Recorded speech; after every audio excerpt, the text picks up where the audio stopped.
Okay, guys, so we are on part four now of our little bullet casting adventure here, and now it's coming to kind of the boring part. This is the bench work. We're away from all the really good fumes and all the poisonous gas and the hot molten lead. Yeah, now we're just at the bench now. So what we're doing here is really simple, actually. Got all of our powder coated bullets here. I think we got like 170 of them, I think. Last time I counted them. And what I'm going to do, we got them powder coated and everything. What I'm going to do is I'm going to have to sort these now. I talked to a lot of the guys and I was like, hey, if I wanted the best accuracy out of my casts, what to do. And they all recommended, at the very least, I weight sort these. Now, the guys who are doing like the competition silhouette stuff and they're shooting like sub MOA with cast bullets out at 300 yards. Those guys are they're sorting their bullets like to I think some of those guys are like casting them to a tenth of a grain. Like if they're not exactly say 200.25 grains, they're dumping them. I'm not doing that much. This is going to be kind of fodder ammo anyway for the most part. Again, if I get one MOA at 100, I'm going to be ecstatic. I would prefer, if I can get minute of can at 100, I'd be pretty happy with that. But still trying to squeeze as much accuracy as we can. So you probably see this little deal I got right here. It's just one of these little storage containers from Harbor Freight. I think I paid $4 for it. I took a piece of duct tape here. Yes, pink duct tape. I have a roll of pink duct tape I'm still working through.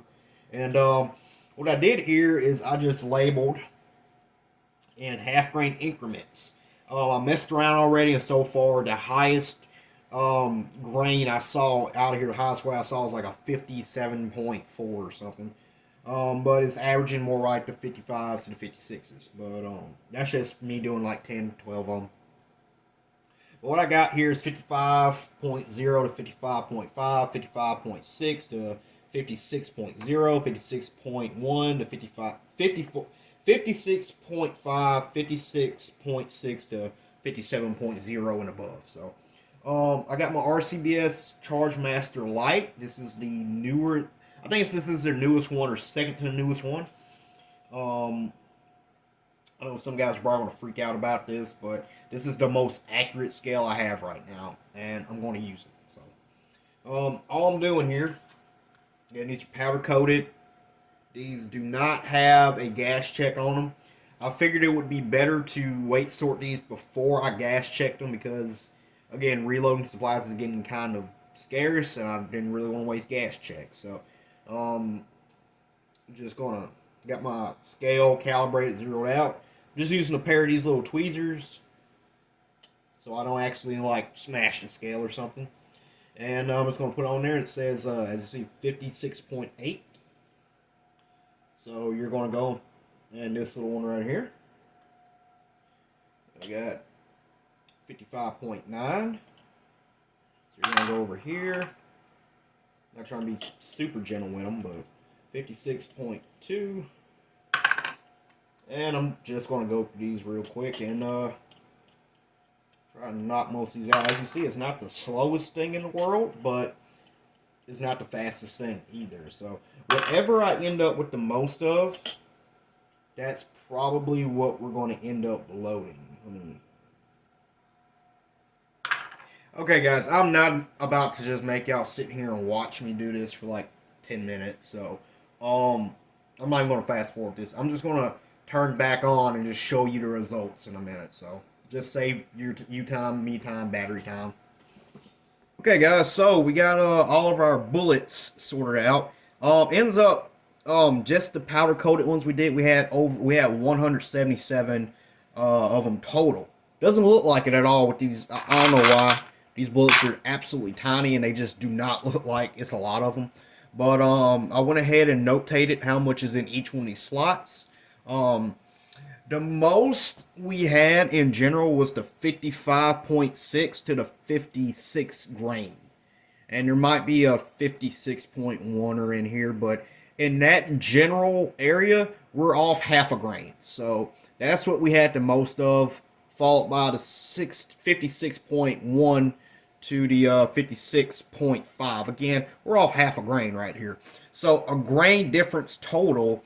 I think if we just use these right here in our reloads, again for fodder ammo, I don't think it's going to be that bad because I don't know. I'll have to measure some other bullets, but I think a grain difference in the bullets is actually fairly. I don't think that'll be above industry standard. I have to look into it.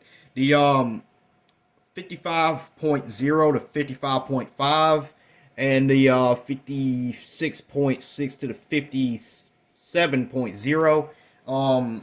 That's we might just chuck those because again they're so we don't have too many of them. So, and again that's just okay. Sorry, that's just the ones we powder coated, guys. We still have right here. We still probably another 200, and it's crazy. They don't look like it's that much of them at all, but once you start counting them, you know. And that was just like a hour casting session. So if we can get these to shoot really good, oh boy, we're about to be in it. So while I'm doing this, the next thing I kind of want to do is a BHN test. I have a BHN tester, which I'll show y'all real quick. Let me close these to make sure I don't spill them here. By the way, I got these storage containers here at Harbor Freight. I think I paid like $2 for them. Definitely gonna get some more. Put them right there, and okay. So this right here is my BHN testing kit. This one's made by Lee, and it doesn't come with all of this right here. What it really comes with is you get I bought this used, like I buy everything. I need to clean that little surface rust off, but it comes with this little plunger, this little die, I guess you could call it, and it screws into just an average, I don't know what the measurement is, but your common reloading die. And it has this little spring-loaded ball bearing right here. And all this is calculated. But that's your main deal. You have this kind of a wedge, semi-shell holder thing that your bullet sits in. I actually have one of the bullets we culled out. It ended up being, let's see if it'll focus here. Yeah, that base did not fill out completely, so it cold. But the bullet sits in like that. Got that. And then we have this little deal. So what this is basically a microscope with a, I'll post a picture of what it looks like on the inside. But it basically has a scale on the inside of here. And this is a little 3D printed holder that, I forgot who made these, but there's a couple people who are making these. And what it does is it holds your little scale microscope here and a flashlight, so it helps you read. So, how this works is you take your bullet that you've made, and what you do is you file a flat spot in with just old file or something, nothing special, and you lay your bullet like this in your ram, okay? In your press, and it clips in just like a shell holder.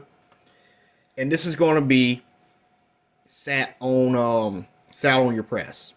So what happens is you raise this up, and it's going to that ball bearing is going to contact that flat spot, and it's going to leave an impression as you pull up. You're going to pull up till you can barely see this. It's going to be a little rod come out right when it comes flush, a little over flush. You stop and you hold it for 30 seconds, I think. I have to read the instructions again. It's been a while. But once that... God, no, I keep dropping everything. But once you do that, you're going to have a divot made in here. And depending on the hardness, it's going to give you a different measurement for each divot. So once you do that, you take this little microscope and it's scaled on the inside. You put it on there, and you're going to measure from one side of that divot to the other one. And it's going to give you a measurement. And once you get that measurement, it comes with a little chart here. Let me see which one I got. The guy who sold this to me actually was really nice and printed out some extra measurement charts. But what it is here, see if y'all can see that here. I might post a separate picture. it gives you the imprint diameter that's going to be in your scale, and you find it here, and then it's going to tell you from that imprint diameter, what you read off of it is going to give you a BHN, your lead hardness.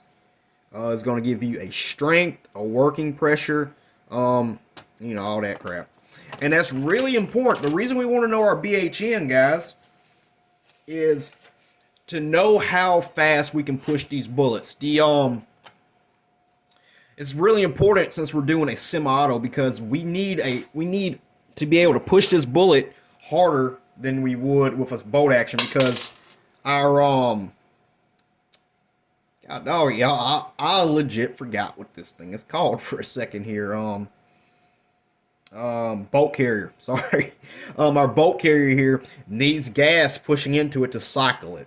With a bolt action, that's not a problem. Lever action, that's not a problem. With our semi-autos, we need that pressure. So we need to work at a higher pressure than what a standard load will be. So to do that, we need to use a higher BHN, because that higher BHN is not going to, the higher the BHN, the less problems you're going to have in general. I could get into a bunch of different crap about obfuscate. I can't even pronounce that word.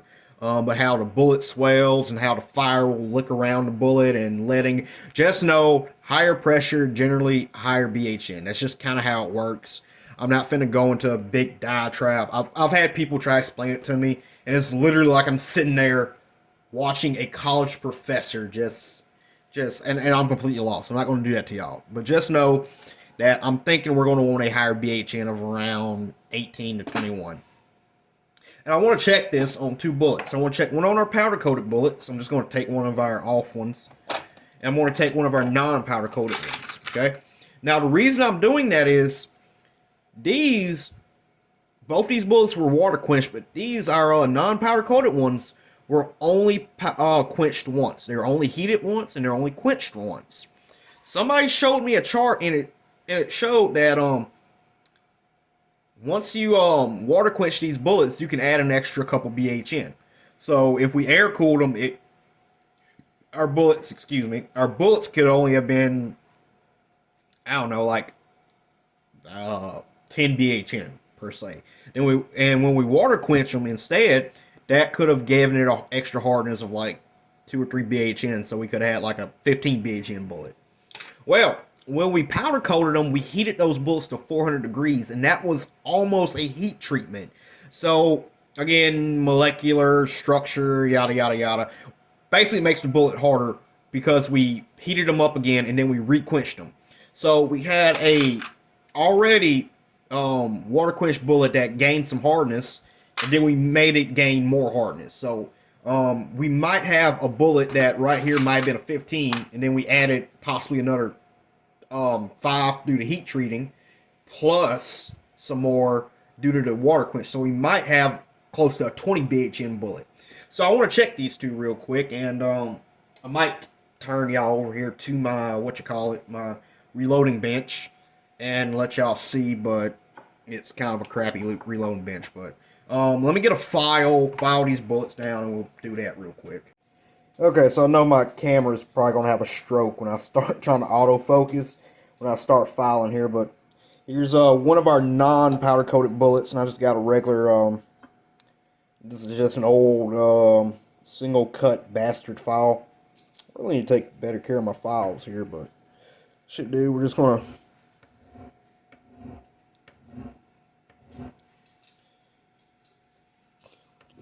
whittle out a doggone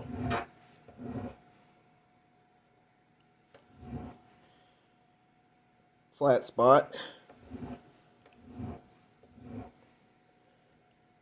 Gotta hold that back end down.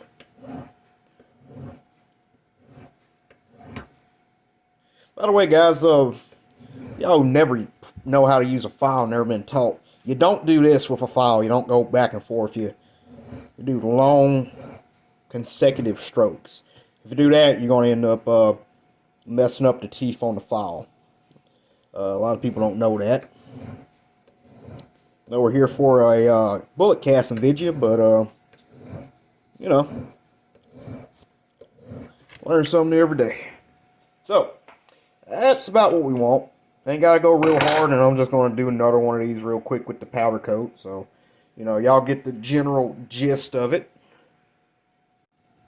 And the powder coated one, same process. And I got it. Whoa! Right off the bat, this one is a lot more slick, I guess you could say. It's not digging in as hard. It's more like a mirror kind of finish on it.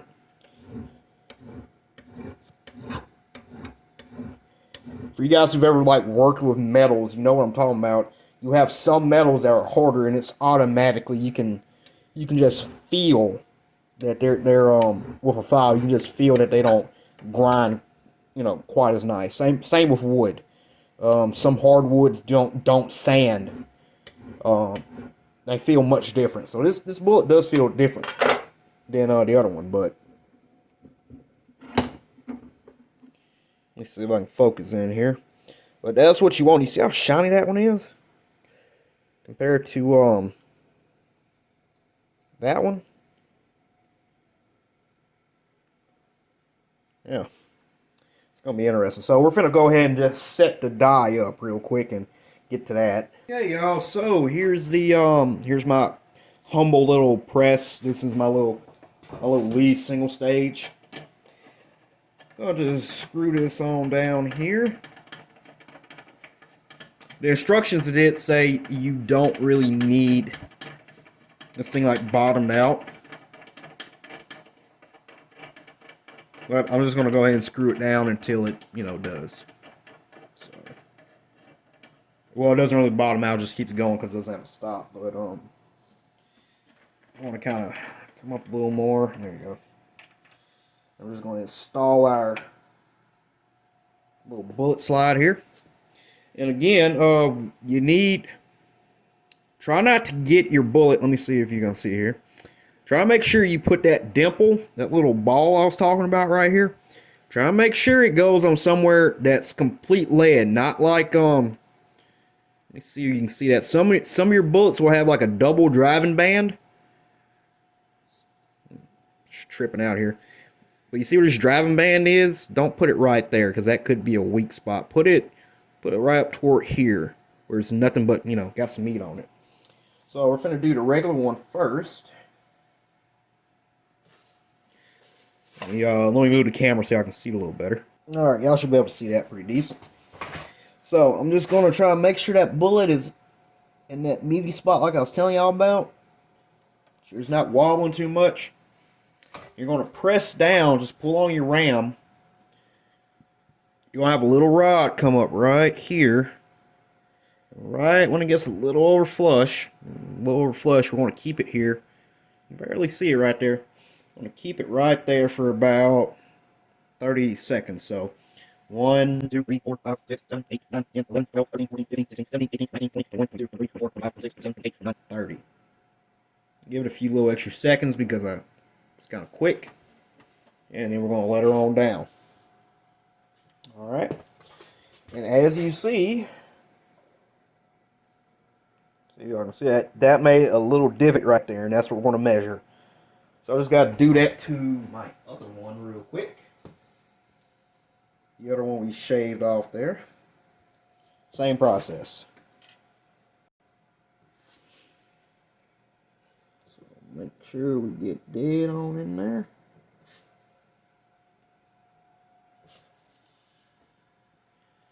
Alright, and there we go. 1, 2, alright, and that's 30.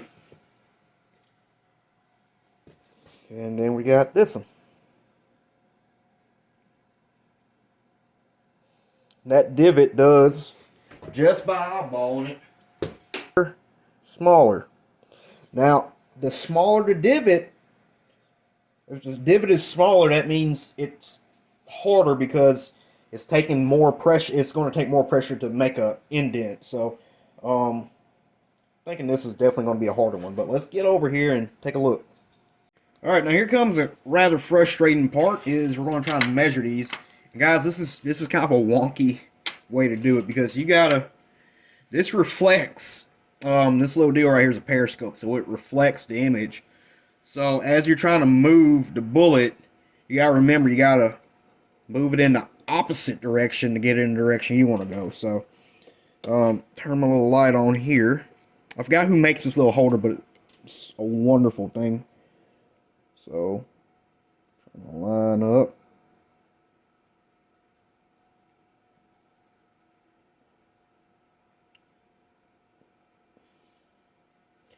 Boy, this is irritating.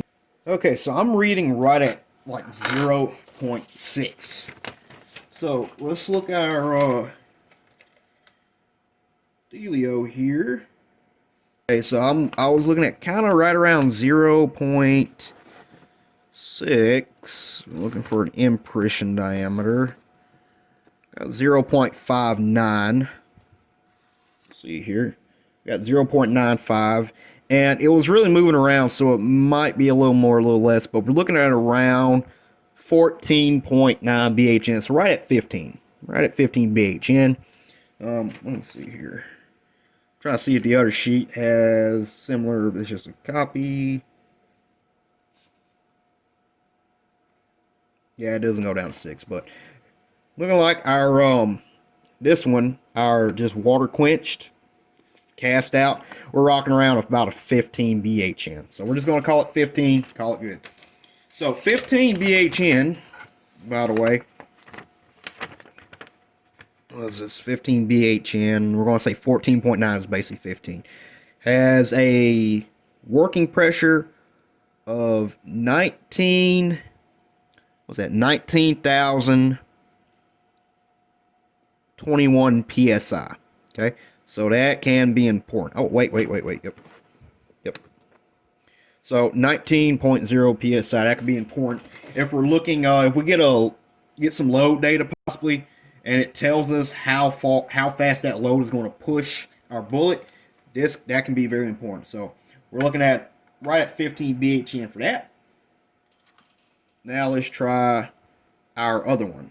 So I just kept dropping this one because it's so slick. I kept dropping it with the tweezers.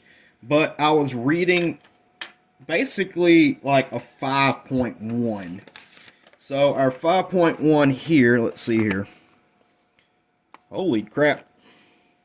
So a 0.51 gives us a 20 point, let me make sure y'all see that. So a 5.1, okay, right there, rough measurement I got, gives us right in the range, right about, holy crap, my nails look hideous in this. Anyway, yeah, it gives us a 20 BHN. So that is basically rounding the mark where we want. We're a little BHN off, but this should be more than enough to push where we want. So yeah. Well, guys, that's our results. So we're running with our powder coated bullets. The way we powder coated them, the way we water quenched them with the 100% clip-on wheel weight alloy, we're running right at 20 to 21 BHN, give or take. Our main casting, if we're going to go off averages, we're averaging in the 55.6 to 56.5 area of our bullet. So we're casting within a grain, really, within a grain, half a grain of all our bullets. We're probably going to end up loading up most of the 70 batch, the 55.6 to the 56.0 first, see how them work out. Our next video is probably going to be sizing these with the NOE sizing system and gas checking them. It's probably going to be a pretty easy video. And yeah, so I'm hoping these videos are informative to some of y'all or entertaining. I'm trying not to make them super boring, but again, this is just me. Got to close that. But again, this is just me bumbling my way through this. I'm trying to be as precise as I can.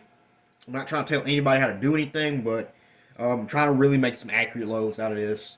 So, yeah. With all that being said, guys, if you guys are liking what I'm doing, do me a favor and please hit that like button. It should be down there somewhere below the video. Hit that, and then over there should be over that way below the video. Hit the subscribe button. if you want to just keep seeing me do this stuff. The more likes and the more subscribes I get, the more YouTube sees that, hey, people like this dude, and they put my videos up more. So just do me that favor, please. I'm seeing my videos growing, and I really appreciate it. And yeah, so with all that being said, I want you guys to take it easy. And let me know what y'all think in the comments.